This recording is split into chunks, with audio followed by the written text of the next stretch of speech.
খেয়ে না খেয়ে দিন প্রচারের কাজে নিজেকে দিয়েছ বিলিয়ে, তায়েফের কাফিরেরা চিনল না সে আলো, দুষ্ট ছেলেদের পিছু দিল লেলিয়ে, পাথরের আঘাতে ক্ষত বিক্ষত হয়ে সারা শরীর থেকে রক্ত ঝরে। হে রাসূল তোমাকে ভুলি আমি কেমন করে, হাজার ব্যথা বেদনার পরে। ফিরে আসনি তুমি আপন ঘরে, দিনের আলো তুমি ছড়িয়ে দিতে, চলে গেলে মদিনায় মক্কা ছেড়ে। হে রাসূল তোমাকে ভুলি আমি কেমন করে, হে রাসূল তোমাকে ভুলি আমি কেমন করে। ঠিক কি না? তায়েফের ময়দানে রক্তাক্ত হলেন তিনটা জায়গায়, দেখে এসেছি আমি। এখানে আহত করা হলো, আবার উঠে দাঁড়ালেন, আবার পাথর মারা হলো। কোন গায়ে পাথর মেরেছো তোমরা? এরকম সুন্দর শরীর পৃথিবীর কোনো দ্বিতীয় মানুষের ছিল নাকি? এত সুশ্রী মানুষ, শুভ্র মানুষ, পরিচ্ছন্ন মানুষ দুনিয়াতে দ্বিতীয়টা ছিল না। এত নুরানি চেহারার মানুষ পৃথিবীতে দ্বিতীয়টা নাই। এই মহানবীকে ওরা পিটিয়ে রক্তাক্ত করেছে, পাথর মেরে রক্তাক্ত করেছে। 3 বার গেছি ওদের লাভের জন্য, ওরা আমারে মারল। আহা, তারপরও রাসূল সাল্লাল্লাহু আলাইহি ওয়াসাল্লাম কি রেগে গিয়েছেন? কারণ রেগে গেলেন তো হেরে গেলেন। কোনোভাবে রাসূল সাল্লাল্লাহু আলাইহি ওয়াসাল্লাম রাখতেন না।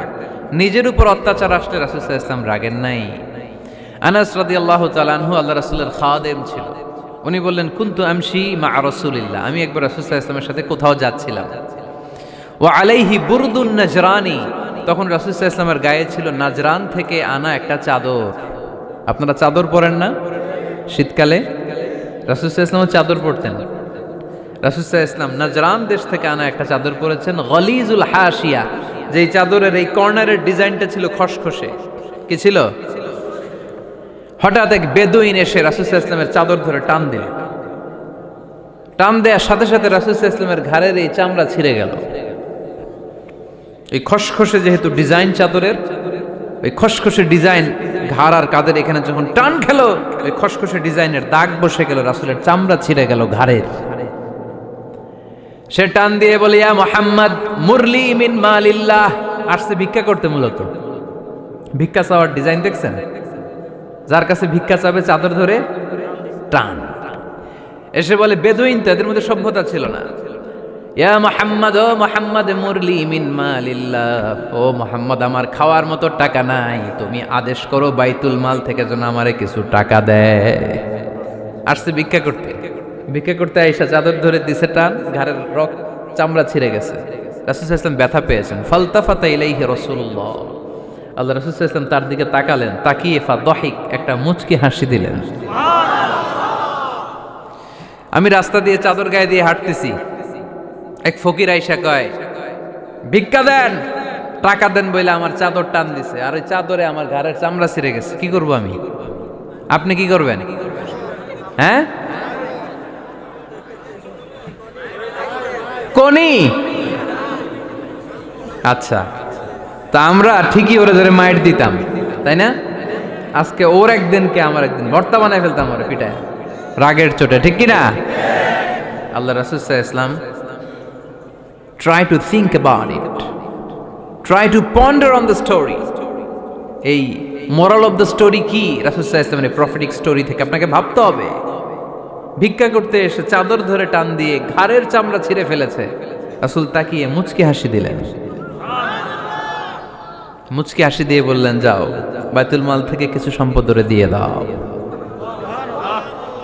কি নবী ছিলেন! তার মানে উনার গায়ে যত আঘাতই আসতো কখনো উনি রাখতেন, তবে মাঝে মাঝে রাখতেন। যদি আল্লাহর বিধান লঙ্ঘিত হতো তখন বিশ্বনবী রেগে যেতেন। আল্লাহর জমিনে আল্লাহর বিধান লঙ্ঘিত হলে এই লোকটা রেগে যেতেন, প্রিয় নবী তখন সহ্য করতেন না। এক সাহাবী এসে বললেন, ইয়া রাসূলুল্লাহ, এমন ইমাম পাঠিয়েছেন আমাদের এলাকায়, বড় বড় সূরা দিয়ে নামাজ পড়ায়, এত বড় সূরা দিয়ে পড়ে তার পিছনে দাঁড়িয়ে থাকার ক্ষমতা আমার নাই। এই কথা শুনে বিশ্বনবী রেগে গেলেন, কারণ ইসলামের বিধান এখানে লঙ্ঘিত হচ্ছে, ঠিক কিনা? এত রাগলেন, চেহারা আগুনের গোলার মতো লাল হয়ে গেল। ওই সাহাবীকে ডেকে পাঠিয়ে ধমকালেন, খবরদার, তোমরা মানুষকে দিন থেকে ভাগিও না, সহজ করে ইসলামকে উপস্থাপন করো। জামাতের ইমামতির চান্স পেলে লম্বা কেরাত পড়ো না, একটা মিডিয়াম স্ট্যান্ডার্ড রেখে কেরাত পড়বা, কারণ তোমার পেছনে অসুস্থ লোক থাকতে পারে, মুসল্লি, মুসাফির থাকতে পারে, তাই না? আবার মদিনাতে বনু মাখজুমিয়া গোত্রের এক নারী চুরিতে ধরা পড়ল। কিসে? চুরির বিধান কি? السارق والسارقة فاقطعوا أيديهما جزاء بما كسبا نكالا من الله والله عزيز حكيم। চোর বা চুন্নি দামি কোনো জিনিস যদি চুরি করে নেয় তাহলে তার হাত কেটে দাও। If anyone steal something precious from the society, the government should cut down his right hand. Government কাটবে, আপনি কাটেন না। আবার মুরগি একটা চুরি করছে, দইরা রামদা দিয়ে এক কোপ, এরকম করা যাবে না, ওটা গভর্নমেন্ট করবে। তো রাসূল সাল্লাল্লাহু আলাইহি ওয়াসাল্লাম ছিলেন চিফ অফ দা গভর্নমেন্ট, রাসূল সাল্লাল্লাহু আলাইহি ওয়াসাল্লাম ডান হাত কেটে দিবে। কিন্তু যেই মেয়েটা চুরি করছে এলাকার খুব সম্ভ্রান্ত বংশের মেয়ে, অনেক সময় হয় না এমপির মেয়ে, চেয়ারম্যানের মেয়ে, বড় বিজনেস ম্যাগনেটের মেয়ে, ছেলে অন্যায় করে ফেলছে একটা, আছে না নাই? এখন সাহাবীরা দেখলেন মদিনায় যদি বিশ্বনবী এই চুরির বিচার কার্যকর করে মেয়েটার হাত কেটে দেয়, এই মেয়েটার সম্ভ্রান্ত বংশের লোকেরা বিশ্বনবীর উপর চড়াও হবে, নতুন করে দাঙ্গা বাঁধবে, সবাই যে বিশ্বনবীর কাছে বলবে, কিন্তু কেউ সাহস পায় না। উসামা বিন যায়েদ বিশ্বনবীর ভালোবাসা বড়ই পছন্দ করতেন বিশ্বনবী। সাইয়েদনা উসামা বিন যায়েদ রাদিয়াল্লাহু তাআলা আনহুকে সবাই বললেন, উসামা তুমি যাও, তোমারে বিশ্বনবী বড্ড ভালোবাসে, তুমি বললে তোমার কথা নবী ফিরাবে না। সাইয়েদনা উসামা যে বললেন, ইয়া রাসূলুল্লাহ, সবাই মিলে আমারে পাঠিয়েছে যেন আমি সুপারিশ করি, যদিও বনু মাখজুমিয়া গোত্রের মেয়েটা চুরিতে ধরা পড়েছে, মেয়েটা আসলেই চোর, চুরি করেছে, কিন্তু বড় একটা বিষয়কে খেয়াল করে নবী সবার সুপারিশের কারণে এই মেয়েটার হাত আপনি কেটে দিয়েন না। এই কথা বলার সাথে সাথে বিশ্বনবীর চেহারাটা আগুনের গোলার মতো লাল হয়ে গেল, ক্ষেপে গেলেন বিশ্বনবী, রেগে গেলেন, আর বললেন, এত বড় সাহস কোত্থেকে পেলে ওসামা? এটা তো আল্লাহর আইন, চোর চুরি করলে হাত কাটো কার আইন? বাংলাদেশে যদি এই আইন চালু হয়, চোর খুঁজে পাওয়া যাবে? দেশের টাকা যারা চুরি করে এদেরকে পাওয়া যাবে? পেঁয়াজের দাম যারা বাড়ায় এদের খুঁজে পাওয়া যাবে? মজুদদারদেরকে আর খুঁজে পাওয়া যাবে না, সব চোর মানুষ হয়ে যাবে, ঠিক কিনা? একটা বিচার যদি করে, সরাসরি সম্প্রচার, সব টিভিতে লাইভ ব্রডকাস্ট আমরা দেখলাম চোরের হাত কাটতেছে কিভাবে, এরপরে চুরি করার আগে 10 বার ওর আত্মা কেঁপে উঠবে। রাসূল সাল্লাল্লাহু আলাইহি ওয়াসাল্লাম বললেন, এটা আল্লাহর আইন, কেমন করে তুমি সুপারিশ করো আল্লাহর আইন থামানোর জন্য? লাউ কানা ফাতিমাতু বিনতে মুহাম্মাদিন সারাকাত লাকাতা মুহাম্মাদুন ইয়াদাহা। আজকে আমার কলিজার টুকরা নয়নের পুটুলি ফাতেমাও যদি চুরিতে ধরা পড়তো, আমি ফাতেমার হাতটা কেটে দিতে 1 সেকেন্ডও দেরি করতাম না। আমার মেয়ে ফাতেমাও যদি চুরি করতো, আমি হাত কেটে দিতে দেরি করতাম। রেগে যেতেন প্রচন্ড, এমনি রাখতেন না, কেউ আক্রমণ করলে ব্যথা দিলে, কষ্ট দিলে রাখতেন না। কিন্তু আল্লাহর জমিনে আল্লাহর বিধান যখন লঙ্ঘিত হতো, আল্লাহ রাসূল সাল্লাল্লাহু আলাইহি ওয়াসাল্লাম রেগে যেতেন। তাহলে কোথায় রাগ করবেন আর কোথায় করবেন না বোঝা গেছে তো? সব জায়গায় রাগ করা যাবে? এজন্য মুত্তাকিনদের 2 নাম্বার বৈশিষ্ট্য, ওয়াল কাযিমিনাল গায়যা। মুত্তাকিনরা রাগ দেখায় না, মেজাজ দেখায় না, বরং মুত্তাকিন বান্দারা আল্লাহর খুশির জন্য নিজের রাগ আর ক্রোধকে নিয়ন্ত্রণ করে। রাসূল সাল্লাল্লাহু আলাইহি ওয়াসাল্লাম আল্লাহর বিধান লঙ্ঘিত হলে রেগে যেতেন, এছাড়া রাখতেন না। একবার তাহাজ্জুদের সময় সাইয়েদনা আলী রাদিয়াল্লাহু তাআলা আনহু আর ফাতেমা রাদিয়াল্লাহু তাআলা আনহাকে ডাকতে গেলেন তাহাজ্জুদ পড়ার জন্য। কিসের জন্য? যে ডাকলেন, দরজায় কড়া নাড়লেন, আলী ওঠো, ফাতিমা ওঠো, কিন্তু সাইয়েদনা আলী রাদিয়াল্লাহু তাআলা আনহু বললেন কি জন্য উঠবো? আল্লাহ রাসূল সাল্লাল্লাহু আলাইহি ওয়াসাল্লাম বললেন তাহাজ্জুদের জন্য। আলী রাদিয়াল্লাহু তাআলা আনহু একটু কৌশল করে বললেন, আমাদের রুহু তো আল্লাহর হাতে। রুহু কার হাতে? আল্লাহ যখন রুহু ফিরাই দিবে তখন ঠিকই উঠবো, পড়বো তাহাজ্জুদের নামাজ, পড়বো, রুহুটা ফিরে আসুক, পড়বো। একটু কৌশল করলেন। তো রাসূল সাল্লাল্লাহু আলাইহি ওয়াসাল্লাম এই কৌশলটারে পছন্দ করলেন না। রাসূল চাইছেন আমি বলা মাত্রই যেন উঠে যায়। রাসূল সাল্লাল্লাহু আলাইহি ওয়াসাল্লাম তখনও রেগে গেলেন। বুখারীর বর্ণনা, তিনি ফিরে আসতেছিলেন আর রাগে নিজের রানের মধ্যে চাপড়াচ্ছিলেন এরকম, ওয়াকার আল ইনসানু আকসারা শাইইন জাদালা। আরে মানুষ কত ঝগড়া করতে জানে, আরে মানুষ কত তর্ক করতে জানে, মানুষ যে কত ঝগড়া করে, মানুষ যে কত তর্ক করে, নিজের উপর নিজে ঝাল মিটাচ্ছিলেন রানের মধ্যে চাপড়াতে চাপড়াতে। সুবহানাল্লাহ পড়েন। আক্রমণ করলে রাখতেন না, ওটের নারী ভুঁড়ি চাপিয়ে দিলে রাখতেন না, কিন্তু ধর্মীয় বিধান লঙ্ঘিত হলে বিশ্বনবী রেগে যেতেন, চিল্লায় এখন সুবহানাল্লাহ। এজন্য মুত্তাকিদের 2 নাম্বার বৈশিষ্ট্য আল কাযিমিনাল গায়দ, রাগকে সংবরণ করতে হবে। রাগ দেখানো যাবে না। রাগ দেখাবেন, কি করবেন? নিয়ন্ত্রণ করব। একজন নিয়ন্ত্রণ করবে শুধু, আর আপনারা কোপায় ফেলাইবেন সব। মাশাআল্লাহ। আরে বলো কি করবা? এভাবেই তো সমাজ পরিবর্তন হয়।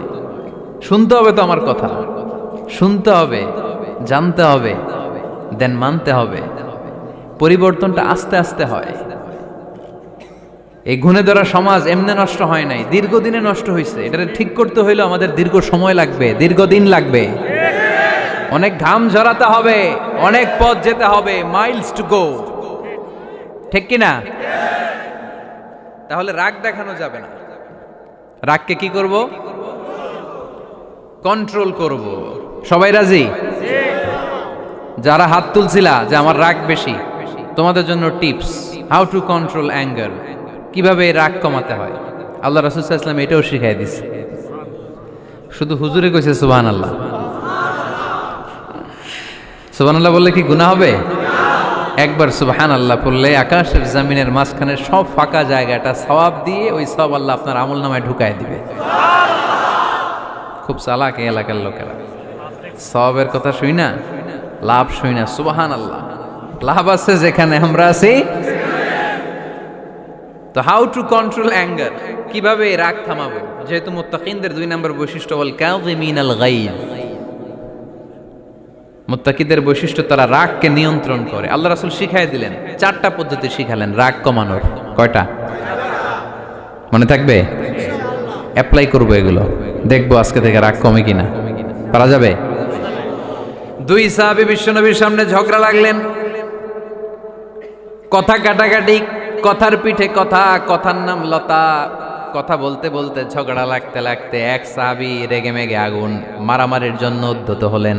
বিশ্বনবী দেখলেন ওই সাহাবীর চেহারাটা একেবারে আগুনের গোলার মতো লাল হয়ে গিয়েছে।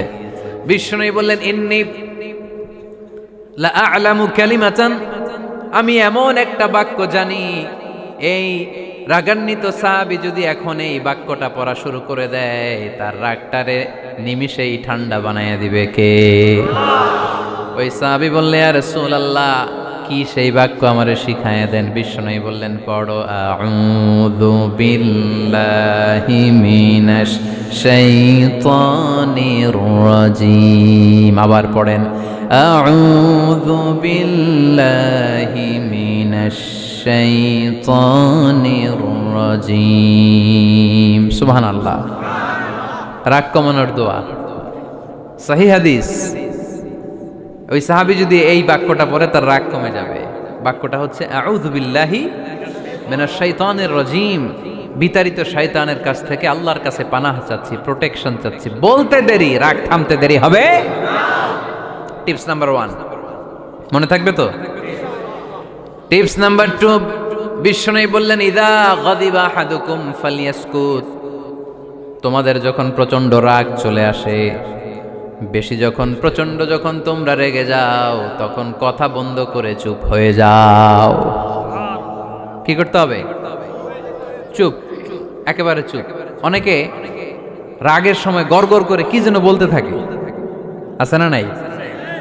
রাগে গড়গড় করতে থাকে আর কি যেন বলতে থাকে। যত বলবেন, যত গালি দিবেন, বলে না গালি দেয় না রাগের সময়, অশ্রাব্য ভাষায় অনেকে গালি গালাজ শুরু করে দেয়, আছে না নাই? না, আসুকুত ইদা গাদিবা আহাদুকুম ফালিয়াসকুত। আল্লাহ রাসূল সাল্লাল্লাহু আলাইহি ওয়াসাল্লাম বললেন, যখন তোমাদের কেউ প্রচন্ড রেগে যায় সে তার কথা যেন বন্ধ করে দেয়। চুপ, keep silent, keep quiet, relax, cool. পারবেন? তাহলে প্রথম টিপস কি পড়তে হবে? বাইরে নামক দিয়া পড়েন, আউযু বিল্লাহি মিনাশ শাইতানির রাজীম। এটা হলো 1 নাম্বার টিপস। 2 নাম্বার টিপস, ইযা গাদিবা আহাদুকুম ফালইয়াসকুত। মাশাআল্লাহ, চুপ থাকতে হবে। বেশি রাগ চলে আসলে কি করতে হবে? 3 number tips, lower your action. আপনার অ্যাকশনকে কমায় দেন। কিন্তু আমরা ওই সময় মারি ডাইরেক্ট অ্যাকশন। রাগের সময় আমরা কি করি? আল্লাহ রাসূল বললেন লোয়ার, মিনিমাইজ ইউর অ্যাকশন। কি বললেন আল্লাহ রাসূল? অ্যাকশন কমাও, কার্যক্রম কমায় দাও। ইদা গাদিবা আহাদুকুম ওয়া হুয়া কাইম ফালিয়াজলিস। দাঁড়ানো অবস্থায় তোমাদের কেউ যদি রেগে যায় সেজন্য বসে পড়ে। ফা ইন যাহাবা আনহুল গাদাবু ওয়া ইল্লা ফালিয়াত্তাজি। কেউ যদি দাঁড়ানো অবস্থায় রেগে যায় সেজন্য বসে পড়ে। বসে থাকার পরেও যদি তার রাগ কমতে না চায় সে যেন শুয়ে পড়ে। তাহলে দাঁড়ানো অবস্থায় রাগ আসলে কি করবেন? বসা অবস্থায় রাগ আসলে, শোয়া অবস্থায় রাগ আসলে চোখ বন্ধ করে ঘুমায় যাবেন। রাগ আসবে আর সুবহানাল্লাহ কইবেন না? কত বড় ফিজিশিয়ান, কত বড় ডাক্তার আল্লাহ রাসূল সাল্লাল্লাহু আলাইহি ওয়াসাল্লাম। সুবহানাল্লাহ পড়েন। কয়টা গেল? কয়টা? 1 নাম্বার কি পড়া? মাশাআল্লাহ। 2 নাম্বার চুপ থাকা। 3 নাম্বার দাঁড়ায় থাকলে বসে যাওয়া, বসা থাকলে পারবেন? 4 নাম্বারটা অনেক মজার টিপস, শুনবেন? আল্লাহ রাসূল সাল্লাল্লাহু আলাইহি ওয়াসাল্লাম বললেন 4 নাম্বার টিপস শোনো। ইন্নাল গাদাবা মিনাশ শাইতান। নিশ্চয়ই রাগ আসে শয়তান থেকে। ওয়া ইন্নাশ শাইতানা খুলিকা মিনান নার। শয়তান তৈরি আগুন থেকে। ওয়া ইন্নান নারা তুতফাউ বিল মা। আগুন নিবানো হয় পানি দিয়ে। ফাইদা গাদিবা আহাদুকুম ফালিয়াতাওয়াদ্দা। তাই কারো যখন রাগ খুব বেড়ে যায় সে যেন ঠান্ডা পানি দিয়ে ওযু করে। কি সুন্দর টিপস, কি সুন্দর ফিলোসোফার আল্লাহ রাসূল সাল্লাল্লাহু আলাইহি ওয়াসাল্লাম। কত বড় দার্শনিক ছিলেন তিনি। আল গাদাবু মিনাশ শাইতান, কথার সিকোয়েন্স দেখেন, ওজন দেখেন। আল গাদাবু মিনাশ শাইতান, রাগ আসে শয়তানের থেকে। রাগ এনে দেয় কে? শয়তান।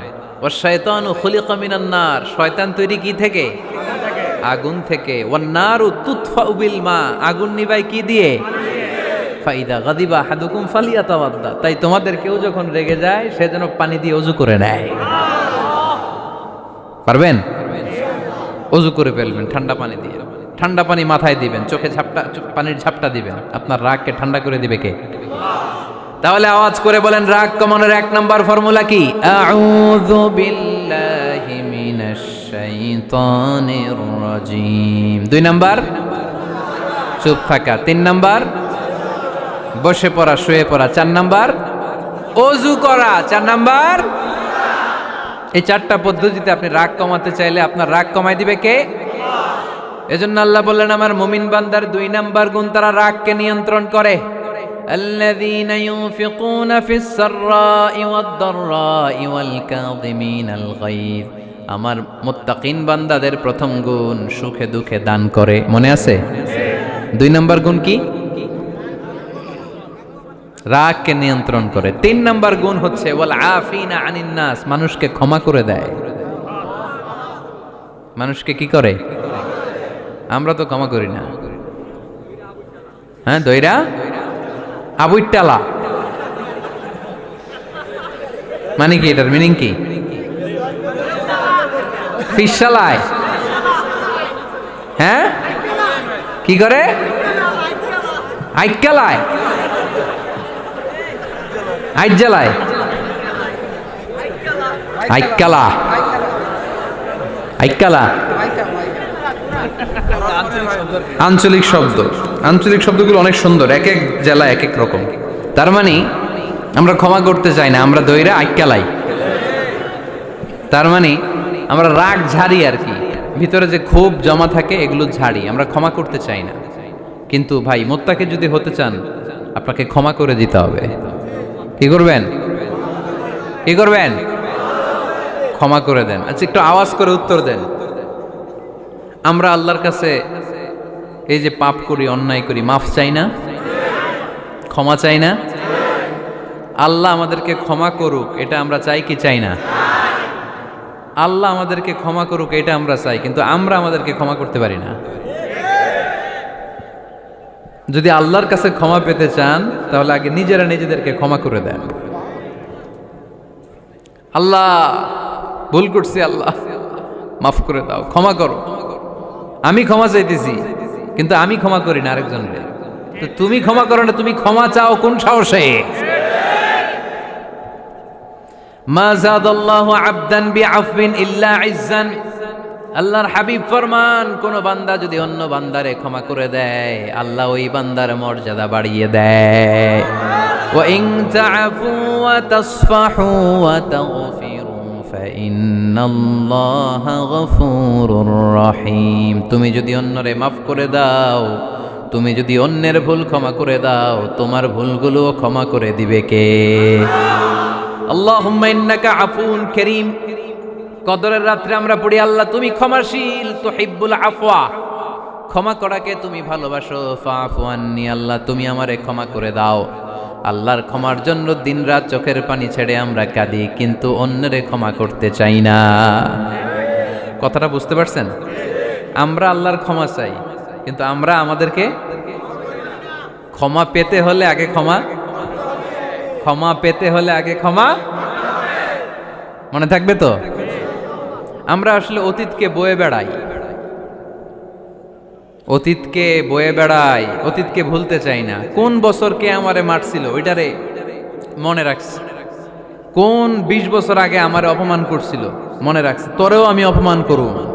তুই আমারে মারছিলি, তোরেও মারুম। মনে রাখিস, দেখাই দিমু।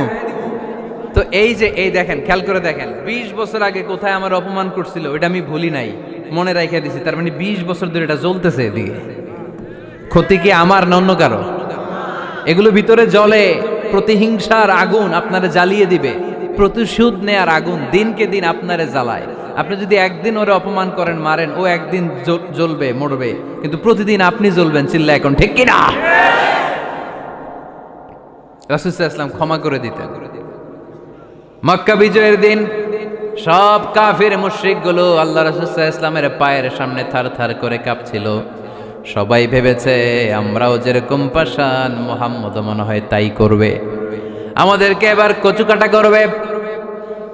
আল্লাহর রাসূল মক্কার কাফির মুশরিকদের এই দৃশ্য দেখে ঘোষণা দিয়ে দিলেন, ইযহাবু লা তাসরিবা আলাইকুমুল ইয়াউম, আজকে তোমাদের উপর আমার কোনো প্রতিশোধ নাই।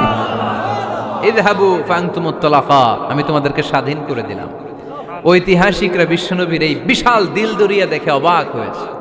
তারা বলতে বাধ্য হয়েছে, in the long history of the world there is no instance of magnanimity and forgiveness which was showed by Muhammad sallallahu, when all of his enemies laid under his feet and he forgave them one and all. পৃথিবীর ইতিহাসে ক্ষমার এরকম নজির কোনো মানুষ দেখাতে পারে নাই। যখন তার ঘোর শত্রুরা তার পায়ের সামনে বসে থার থার করে কাঁপছিল, তিনি চাইলেই পিষে মারতে পারতেন, কিন্তু তা না করে তিনি ক্ষমা করে দিয়েছেন। এজন্য কি করবেন? ওয়ালা আফিনা আনিন নাস, মুত্তাকি বান্দার 3 নাম্বার বৈশিষ্ট্য, মুত্তাকি বান্দারা ক্ষমা করে দেয়। তারা মনের মধ্যে হিংসা, রাগ এগুলো পুষে রাখে না। সুবহানাল্লাহ পড়েন। যারা ক্ষমা করে এরা অনেক ভালো থাকে ভাই, জানেন? আপনি ক্ষমা করে দিলে আপনি শান্তিতে থাকবেন। আপনি যদি আপনার ব্যাড এক্সপিরিয়েন্স, তিক্ত অভিজ্ঞতা, কে আপনারে গালি দিছিল, কষ্ট দিছিল, সবসময় এগুলো বয়ে বেড়ান, it will burn yourself inside. এগুলো আপনার ভিতরে জ্বালায় পড়ে সারখার করে দিবে। আর যদি ভুলে যান, জায়গায় মাফ করে দেন, তাহলে শোধবোধ সব শেষ, আমি আছি শান্তিতে। ঠিক কি না? আমরা শান্তি চাই কি চাই না? আমরা অতীতের এই কষ্ট বুকে নিয়ে আর চলতে চাই? সমাধান একটাই, ক্ষমা করে দেন। স্টামফোর্ড ইউনিভার্সিটি, ক্যালিফোর্নিয়ার স্টামফোর্ড ইউনিভার্সিটির একজন প্রফেসর ফ্রেডরিক লাস্কিন, ওনার একটা আর্টিকেল আমি পড়েছি। ওখানে উনি গবেষণা চালিয়েছেন, অনেক মানুষের মধ্যে গবেষণা চালিয়ে দেখেছেন যে যারা অন্যরা ক্ষমা করতে পারে না এদের রোগবালাই বেশি, কষ্ট বেশি, আর যারা সহজে ক্ষমা করে দেয় এরা সবসময় শান্তিতে থাকে। এটা পরীক্ষিত, এটা ওনার একটা রিসার্চ। এরপর আমেরিকাতে একটা স্টেট আছে ম্যাসাচুসেট, এই ম্যাসাচুসেট জেনারেল হসপিটালে একজন পৃথিবী বিখ্যাত সাইকিয়াট্রিস্ট বসে, মনোবিজ্ঞানী, নাম হচ্ছে প্রফেসর হারবার্ট বেনসন। এই হারবার্ট বেনসন উনিও ওনার সব রোগীদেরকে দিয়ে একটা ফর্ম পূরণ করায়, সেখানে উনি কিছু কোশ্চেনার ছুড়ে দেয়, প্রশ্ন করে আর উত্তর নেয়। পরে জরিপ করে উনি দেখতে পেয়েছে ওনার যে সমস্ত রোগীরা মনের ভিতরে রোগ, এই রাগ, এই ক্ষোভ, এই হিংসা বিদ্বেষ এগুলো অন্তরে পুষে রেখেছে, এদের স্ট্রোক করার এবং হার্ট অ্যাটাক করার রেটিংটা বেশি, এরা মেন্টাল স্ট্রেসে ভোগে বেশি। আর যারা সহজে ক্ষমা করে দেয়, মাফ করে দেয়, এদের মধ্যে এই রোগ বালাই নাই। যেরকম সুবহানাল্লাহ। এজন্য আল্লাহ বললেন মুত্তাকিনদের 3 নাম্বার বৈশিষ্ট্য, মুত্তাকিনরা আল্লাহর কাছে যেমনি ক্ষমা চায় তারা নিজেরাও অন্যদেরকে তেমনি ক্ষমা করে দেয়। ওয়াল আফিনা আনিন নাস, আজকে থেকে আমরা মানুষের ক্ষমা করে দিব। কারো জন্য অন্তরে কোনো হিংসা বিদ্বেষ পুষে রাখা যাবে? অনেকে এগুলোর ভুলতে চায় না, পেলে পুষে বড় করে আর ভিতরে খালি জ্বলে। ভিতরে কি করে? এই জ্বালাও পোড়াও আমরা বয়ে বেড়াতে চাই না। মুসনাদে আহমদ ইবনে হাম্বলের হাদিস, চমৎকার একটা ঘটনা। কানগুলো খরগোশের কানের মতো খাড়া করে শোনেন। আল্লাহ রাসূল সাল্লাল্লাহু আলাইহি ওয়াসাল্লাম কোন একটা মজলিসে একজন আনসারী সাহাবীর ব্যাপারে ঘোষণা দিল, বলল এখন যে সাহাবী এসে বসবে সে সাহাবী জান্নাতি। আনসারী সাহাবী এসে বসলো, সবাই তো অবাক, আমাদের কারো ব্যাপারে বিশ্বনবী এই কথা বলল না, এই আনসারী সাহাবী জান্নাতি। আবার কয়েকদিন পরে আরেকটা মজলিসে বিশ্বনবী আবার ঘোষণা দিলেন, এই মুহূর্তে এমন একজন সাহাবী এসে এইখানে বসবে, এই সাহাবীটা জান্নাতি। সবাই খেয়াল করে দেখলো, আগের মজলিসে যেই লোকটাকে বিশ্বনবী জান্নাতি বলে ঘোষণা দিয়েছে, আজকেও ওই সাহাবী এসে ওই জায়গায় বসেছে। তৃতীয় দিন আবার বিশ্বনবী বললেন, এখন একজন সাহাবী এখানে এসে বসবে, সে জান্নাতি। সবাই খেয়াল করে দেখলো, ওই সাহাবীটাই আবার এসে বসেছে। সবাই অবাক, কি আজীব, কি আছে এই সাহাবীর মধ্যে, যে সাহাবীর ব্যাপারে খুদ বিশ্বনবী 3 বার ঘোষণা দিলেন যে সে জান্নাতি। সবচেয়ে বেশি অবাক হয়েছিলেন সাইয়েদনা আব্দুল্লাহ ইবনে আমর ইবনে আল-আস। মনে মনে ভাবলেন, এটা তো চারটেখানে কোনো কথা না, বিশ্বনবীর অ্যানাউন্সমেন্ট। দুনিয়ার বুকে বিশ্বনবী 3 বার এই আনসারী সাহাবীকে জান্নাতি বলে ঘোষণা দিয়েছে, নিশ্চয়ই এই সাহাবীর এমন বিশেষ কোনো আমল আছে, এমন বিশেষত্ব আছে যেটা আমাদের মধ্যে নাই। যেমন করেই হোক এই সাহাবীর ভেতরের সব খবর আমার জানতে হবে। সাইয়েদনা আব্দুল্লাহ ইবনে আমর ইবনে আল-আস একবার পরিকল্পনা করে ওই সাহাবীর বাড়িতে চলে গেলেন, যে বললেন, ভাই আমার আব্বার সাথে কয়েকদিন ধরে ঝগড়া, আমার ঘরে থাকতে মন চাচ্ছে না, তোমার বাসায় মেহমান হয়ে এসেছি, যদি তুমি অনুমতি দাও তোমার বাড়িতে 3 দিন মেহমান হয়ে আমি থাকতে চাই। কয়দিন? শুনতেছেন? বুঝতেছেন? কষ্ট হচ্ছে না তো? ওই আনসারী সাহাবী বলে, আহলান ওয়া সাহলান, খুশ আমদেদ, এ আমার সৌভাগ্য, আমার মেহমান হয়ে আপনি থাকবেন, আসেন আমার ঘরে থাকেন, এই ঘরে আমি থাকি, আর এই ঘরটা মেহমান হিসেবে আপনারে দিয়ে দিলাম, থাকেন। এবার আব্দুল্লাহ ইবনে আমর ইবনে আল-আস খুব ভালোভাবে ফলো করতে লাগলেন, কখন এই আনসারী সাহাবী কি করে। 1 দিন, 2 দিন, 3 দিন পর্যন্ত ফলো করার পরে সাইয়েদনা আব্দুল্লাহ ইবনে আমর ইবনে আল-আস এমন কোনো বিশেষ আমল এই সাহাবীর মধ্যে খুঁজে পায় নাই। 3 দিন গভীরভাবে পর্যবেক্ষণ, অবজারভেশনের পরে বিশেষ কোনো আমল ওনার চোখে পড়ে নাই। এবার 3 দিন পরে তো চলে যাবার পালা, ঠিক কিনা? এবার তিনি সোজা সাপটা আনসারী সাহাবীর কাছে যে ভিতরের কথা খুলে বলে ফেললেন, বললেন, ও ভাই, আসলে আমার বাবার সাথে এমন বড় কোনো ঝগড়া আমার হয় নাই যে কারণে বাড়ি থেকে বের হয়ে তোমার মেহমান আমার হওয়া লাগবে। আমি বিশেষ এক উদ্দেশ্যে এসেছি। কি উদ্দেশ্য? আব্দুল্লাহ ইবনে আমর ইবনে আল-আস এবার বলতে আরম্ভ করলেন, আমরা খেয়াল করেছি তিনটা মজলিসে বিষ্ণু ঈসা ইসলাম তোমাকে জান্নাতি বলে ঘোষণা করেছে। তাই আমি জানার জন্য এসেছি তুমি এমন কি আমল করো যে কারণে বিশ্বনবী ঘোষণা দিলেন যে তুমি জান্নাতি। কি এমন বিশেষ আমল আছে তোমার, আমার একটু বলো, আমি ওই আমল করে জান্নাতি হতে চাই। আল্লাহু আকবার। এবার আনসারী সাহাবী মুখ খুললেন। উনি বললেন, ও ভাই আব্দুল্লাহ ইবনে আমর ইবনে আল-আস, এমন কোনো বিশেষ আমল আমার নাই। হালাল পন্থায় রুজি করি, ব্যবসা করি, নামাজের সময় নামাজ পড়ি, রাতে এসে ঘুমিয়ে যাই, ফজরের আগ দিয়ে উঠে তাহাজ্জুদ করি, সময় মতো জিকির আজকার করি, কোরআন তেলাওয়াত করি, কিছু দান সদকা করি। সবাই যা করে আমিও তাই করি, স্পেশাল কোনো আমল আমার জীবনে নাই। তবে আব্দুল্লাহ ইবনে আমর ইবনে আল-আস শুনে রাখো, একটা কাজ আমি প্রতি রাতে করি, হয়তোবা এ কারণেও বিশ্বনবী আমার ব্যাপারে এমন ঘোষণা দিতে পারে। আব্দুল্লাহ বললেন, ও আনসারী সাহাবী, কি কাজ তুমি করো? এবার আনসারী সাহাবী বলতে লাগলেন, প্রতি রাতে যখন আমি আমার বিছানায় ঘুমোতে যাই, আমি কারো ব্যাপারে কোনো রাগ, কোনো হিংসা, কোনো ক্ষোভ অন্তরে নিয়ে ঘুমাতে যাই না। ওই দিন যার সাথে যা হয়েছে সবাই রে মাফ করে দিয়ে মিটমাট করে একটা প্রশান্ত অন্তর নিয়ে আমি বিছানায় ঘুমাতে যাই। ওই দিনে কেউ আমার গালি দিছে, কেউ আমার বকা দিছে, কেউ আমার বিরুদ্ধে মিছিল করছে, উল্টা পাল্টা যে যাই করুক না কেন, আমি কিচ্ছু মনে রাখি না। আওবি ইলা ফিরাশি, আমি এমন ভাবে আমার বিছানায় যাই, ওয়ালাইসা ফি কলবি হিকদুন আলা আহাদ, এমন অবস্থায় আমি শুয়ে পড়ি যে আমার হৃদয়ে কারো ব্যাপারে আমার হৃদয়ে কোনো ক্ষোভ নাই, কোনো হিংসা নাই, কোনো অহংকার নাই, সব রাগ ক্ষোভ ভুলে গিয়ে সবাইকে ক্ষমা করে দিয়ে আমি বিছানায় ঘুমাতে যাই। এজন্য বিশ্বনবী এই সাহাবীকে তিনটা মজলিসের ভরা মজলিসের মধ্যে জান্নাতি বলে ঘোষণা করেছে। এই হাদিস থেকে শিক্ষা হলো, আমরাও যদি প্রতি রাতে বিছানায় ঘুমোতে যাওয়ার আগে সবাই রে মাফ করে দিয়ে মনের যত ক্ষোভ জ্বালা যন্ত্রণা আছে সব ভুলে যে বিছানায় ঘুমাতে পারি, এই সাহাবীর মতো আমাদেরকেও জান্নাতি হিসেবে কবুল করবে কে? পারবেন আজকে থেকে? বিছানায় যাওয়ার আগে কি করবেন? আজকে সবাই রে মাফ করে দেব। যে আমার উপর জুলুম করছে ওই বিচার আল্লাহ করবে। কে কি বললো ওটা দেখার দরকার নাই। কারো ব্যাপারে কোনো ক্ষোভ, কোনো তিক্ত অভিজ্ঞতা, জ্বালা যন্ত্রণা অন্তরে রাখবেন? রাখলে লাভ না লস?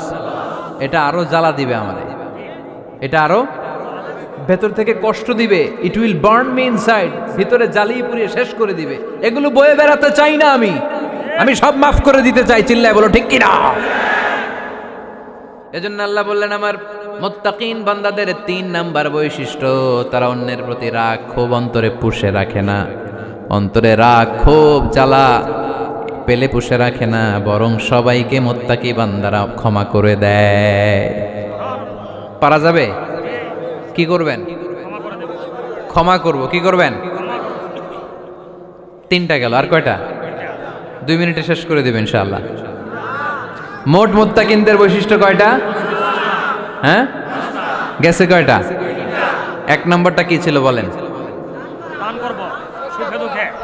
মাশাআল্লাহ, সুখে দুঃখে, সুখে দুঃখে সবসময় দান করা। 2 নাম্বার রাগকে নিয়ন্ত্রণ করা। 3 নাম্বার ক্ষমা করে দেয়া।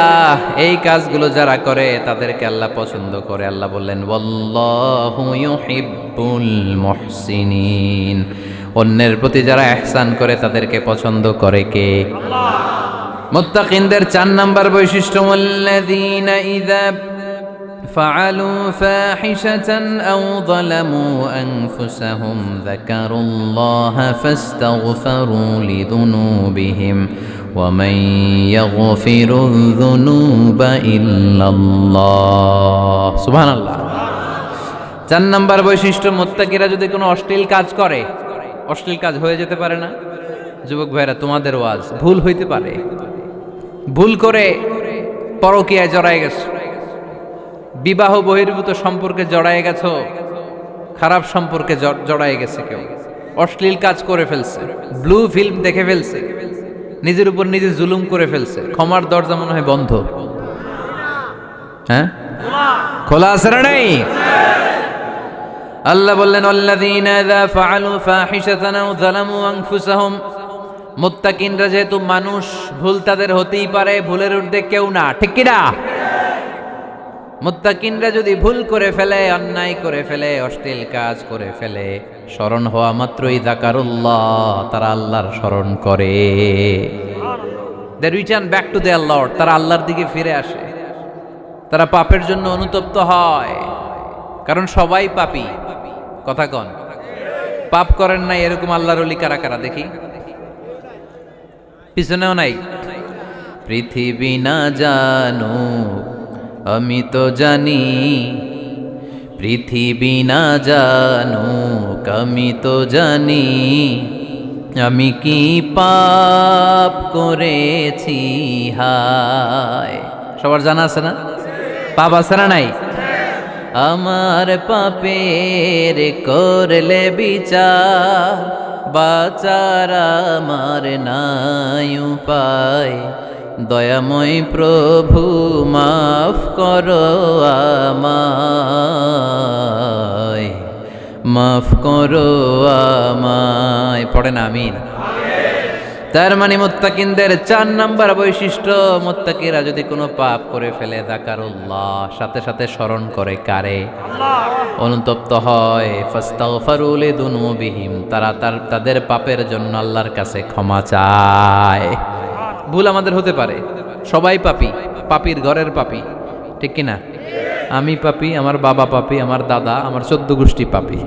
কিন্তু পাপীদের মধ্যে বিশ্বনবী বলেন শ্রেষ্ঠ পাপী ওই পাপী যেই পাপী পাপ করার পরে তওবা করে কার কাছে?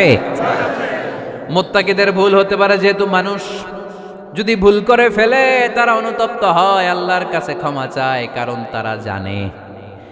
তারা জানে ওয়া মাইয়া গফিরুয যুনুবা ইল্লাল্লাহ।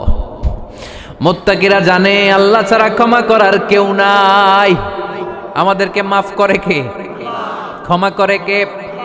যদি ভুল হয়ে যায়, অন্যায় হয়ে যায়, পাপ হয়ে যায়, চোখের পানি ছেড়ে দিয়ে আল্লাহরে ডেকে বলেন, আল্লাহ আমি ছাড়া তোমার গোলামের অভাব নাই, আমি ছাড়া তোমার বান্দার অভাব নাই, আমি ছাড়া তোমার অনেক বান্দা, কিন্তু তুমি ছাড়া আমার কোনো রব নাই। আমি ছাড়া তোমার বান্দা বান্দির অভাব দুনিয়ার বুকে নাই, কিন্তু তুমি ছাড়া আমার দ্বিতীয় কোনো রব আছে নাকি? দুনিয়ার বুকে কারো কাছে যদি কোনো জিনিস নিয়ে যাই, ফিরিয়ে দিলে আরেকজনের কাছে যাওয়া যায় কি যায় না? কারো কাছে কিছু চাইলাম দিল না, অন্যের কাছে যে চাওয়া যায় কি যায় না? কিন্তু আল্লাহর কাছে যখন ক্ষমা চাই, আল্লাহ যদি আমাদেরকে ফিরিয়ে দেয়, অন্য কারো কাছে যে চাওয়ার সুযোগ আছে নাকি? কারণ আমাদের রব একজন, সেজদা দেয় একজন রে, চিল্লায় বলতে হবে তিনি কে? وَمَن يَغْفِرُ الذُّنُوبَ إِلَّا اللَّهُ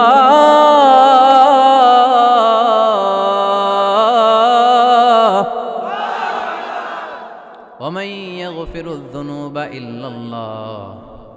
আল্লাহ ছাড়া গুনাহ ক্ষমা করার দ্বিতীয় কোনো মাবুদ আমাদের আছে নাকি? وَمَن يَغْفِرُ الذُّنُوبَ إِلَّا اللَّهُ। তিনি ছাড়া কে করবে আমাদের গুনার ক্ষমা? তিনি ছাড়া পাপ মোচন করার, পাপগুলো গুনাহগুলো ক্ষমা করে দেয়ার আর দ্বিতীয় কেউ। এজন্য আল্লাহ বললেন, আমার মুত্তাকি বান্দারা যদি ভুল করে ফেলে, অন্যায় করে ফেলে, আমার কাছে ক্ষমা চায়। আমার কাছে ক্ষমা চাইতে দেরি, আমি আল্লাহর ক্ষমা করতে দেরি হয়?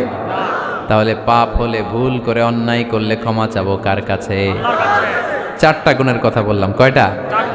4 নাম্বার হচ্ছে যদি ভুল হয়ে যায়, যদি অন্যায় করে ফেলি, ক্ষমার দরজা খোলা, আমরা সে আল্লাহর কাছে চাইব, আল্লাহর কাছে ক্ষমা মাংনা করব। চিল্লায় বলেন ঠিক কি না? এরপরে 5 নম্বরে আল্লাহ বললেন, ওয়ালাম ইউসিররু আলা মা ফাআলু ওয়া হুম ইয়ালামুন, তারা জেনে শুনে ওই পাপ বারবার করবে না।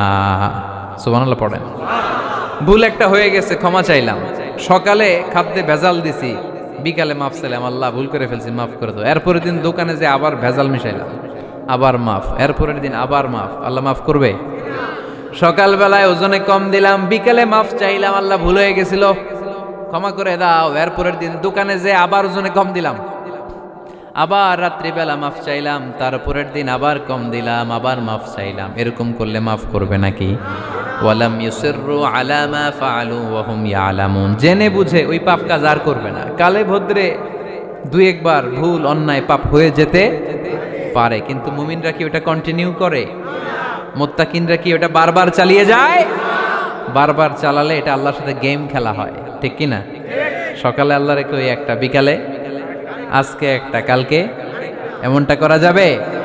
এজন্য আল্লাহ বললেন আমার মুত্তাকি বান্দাদের 5 নম্বরে বৈশিষ্ট্য হলো ওয়ালাম ইউসিররু আলা মা ফাআলু ওয়া হুম ইয়ালামুন।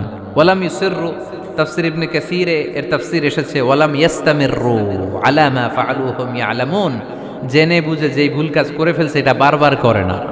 এজন্য বারবার করা যাবে? মাফ চাওয়ার পরে ওই কাজ আর করব আমরা? এই 5টা কাজ যদি করি তাহলে মুত্তাকিদের কাতারে আমাদেরকে উঠায় দিবে কে? এজন্য আল্লাহ বললেন উলাইকা জাযাউহুম মাগফিরাতুম মির রাব্বিহিম ওয়া জান্নাতুন তাজরি মিন তাহতিহাল আনহারু খালিদিনা ফিহা ওয়া নি'মা আজরুল আমিলিন।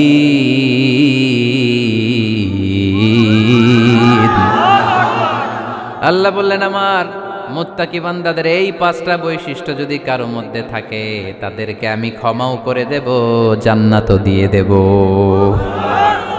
ডানে যাব না বায়ে? আরো জোরে, ডানে না বায়ে? ডানে আছে ক্ষমা আর জান্নাত, ডানে কি? বায়ে আছে আল্লাহর রাগ আর জাহান্নাম। তাই সিদ্ধান্ত আমরা নিয়েছি বাম দিকে আমরা যাব না, ডান দিকে যাব। ডান দিকে গেলে ক্ষমাও পাওয়া যাবে, জান্নাত পাওয়া যাবে, কিন্তু কাজ করতে হবে কয়টা? 1 নাম্বার সুখে দুঃখে দান করা, 2 নাম্বার রাগকে নিয়ন্ত্রণ করা, 3 নাম্বার মানুষকে ক্ষমা করা, 4 নাম্বার ভুল হলে আল্লাহর কাছে তওবা করা, 5 নাম্বার ওই পাপের কাজ বারবার না করা। ভুল একবার হতে পারে, 2বার হতে পারে, বারবার ভুল মুত্তাকিরা করে না, ঠিক কি না? এই 5টা কাজ করলে মুত্তাকি বানাবে কে? মনে থাকবে? মনে থাকবে সবার? যেই কোনো অবস্থায় একটু দেয়ার অভ্যেস করা যাবে? রাগটার একটু নিয়ন্ত্রণ করা যায় না? করা যাবে? আর অন্যের ব্যাপারে কোনো ক্ষোভ, হিংসা, বিদ্বেষ নিয়ে আমরা রাতে ঘুমোতে যেতে চাই না, ভুলে গেলাম আমরা সব। পারবেন তো? ভুল হলে ক্ষমা চাবো কার কাছে? যেই কাজের জন্য ক্ষমা চাইলাম জীবনে কোনোদিন আর ওই কাজ করব। আল্লাহ আমাদের সবাইকে কথাগুলো বুঝার আমল করার তৌফিক দান করুক। এই উঠছে কে কে দেখি? লক্ষ্মীপুরের লোক তো অনেক দুষ্ট দেখি। লক্ষ্মীপুরের লোক তো লক্ষ্মী হইতে হবে। এগুলো কি প্রশ্নের জন্য আমার আলাদা দাওয়াত দিয়েন। এই প্রশ্নে আধা ঘন্টা লাগবে। যেটা বলছি এটা ফিনিশিং দেয় নাই তো এখনো, এই অর্ধেক ভুলে যাবে আপনার প্রশ্নের উত্তর শুনলে। মুত্তাকিদের বৈশিষ্ট্য কয়টা মনে থাকবে? ভাবিরে যে শোনাইতে পারবেন? পারাম পারাম মানে পারবো। তো এই 5টা বৈশিষ্ট্য যদি থাকে তাহলেই আমরা মুত্তাকি। তাহলেই আমাদের জন্য ক্ষমা রেডি রাখবে কে? জান্নাত রেডি রাখবে কে? প্রথম গুণ আমি বলেছিলাম দান করব আমরা সুখে দুঃখে। রাগকে নিয়ন্ত্রণ করব 2 নাম্বার। মানুষকে ক্ষমা করে দেব 4 নাম্বার। ভুল হতে পারে, মাফ চাবো কার কাছে? কিন্তু ওই ভুল বারবার করব। মনে থাকবে সবার? আল্লাহ আমাদের সবাইকে কথাগুলো বুঝার ও আমল করার তৌফিক দান করুক। আমরা পড়ি আমিন। দীর্ঘক্ষণ আপনারা দাঁড়িয়ে বসে আজকের আলোচনা শুনে এই উঠতেছেন কেন? হ্যাঁ বসেন বসেন, আমি তো উঠি নাই। যারা আপনারা আজকের এই প্রোগ্রামটা সার্থক করলেন আমি শুকরিয়া জানাই। মিডিয়া কর্মী তোমরা যারা এসেছো তোমাদেরকে অন্তরের অন্তঃস্থল থেকে শুভেচ্ছা জানাই। মাহফিল কমিটি যারা অ্যারেঞ্জ করেছেন, আমাকে ইনভাইট করেছেন, শুকরিয়া জানাই। পর্দার অন্তরালে আমার মা বোনেরা যারা আজকে আমাদেরকে শুনলেন, আপনারাও একটু রাগ টাগ কমাবেন। এই ওয়াজ শুধু ভাইদের জন্য না, আমাদের বোনরাও মাঝে মাঝে রাগ করে ফেলে, ঠিক কি না? বোনরা রাগ করলে বিপদ, রোজা রাখা লাগবে, রান্না বান্না করবে না। তো এই জন্য আপনারাও এই 5টা আমল শুধু পুরুষদের জন্য না, নারীদের জন্য। তো এই জন্য আমরা সবাই জন্য এগুলোর উপর আমল করি, একটা সুখী সমৃদ্ধ বাংলাদেশ গড়ি। স্থানীয় প্রশাসনের ভাইরা যারা আছেন আজকের প্রোগ্রামের ব্যাপারে সহযোগিতা করেছেন, শুকরিয়া।